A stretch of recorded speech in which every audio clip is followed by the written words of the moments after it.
മുത്തുമണീസ് അങ്ങനെ കുറച്ച് നാളുകൾക്ക് ശേഷം വീണ്ടും ആദിക്കാട്ടുളങ്ങരയിലെത്തി എൻ്റെ അമ്മയുടെ നാട്ടിൽ. ഇന്ന് എൻ്റെ അക്കയുടെ വീട്ടിലാണ് നോമ്പ് തുറ കേട്ടോ. അക്ക എന്ന് പറഞ്ഞാൽ എൻ്റെ ഉമ്മയുടെ ആങ്ങളയുടെ മോളാണേ, ചേട്ടൻ്റെ മോള്.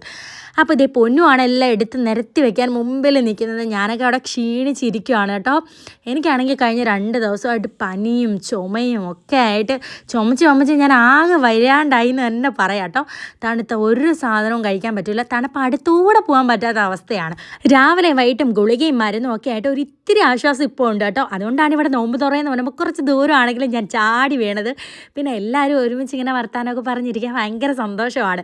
ഇതാണ് എൻ്റെ അമ്മയുടെ നാട്ടിലെ ഇവിടുത്തെ പള്ളിയിലെ കഞ്ഞി കേട്ടോ. ആസാളി കഞ്ഞി എന്നാണ് എൻ്റെ അമ്മ പറയുന്നത് കേട്ടോ. മഞ്ഞ കളർ, നമ്മുടെ നാട്ടിലെ ബിരിയാണി കഞ്ഞി പോലെ മഞ്ഞ കളറാണെങ്കിലും ടേസ്റ്റ് വേറെയാണ് കേട്ടോ. പള്ളിയിലിരുന്ന് കഞ്ഞി കുടിക്കുന്നവർക്ക് പപ്പടവും ചെറുപയർ തോരനും ഉണ്ട്. അണ്ണൻ പള്ളിയിൽ പോയാണ് കഞ്ഞി കുടിച്ചത്.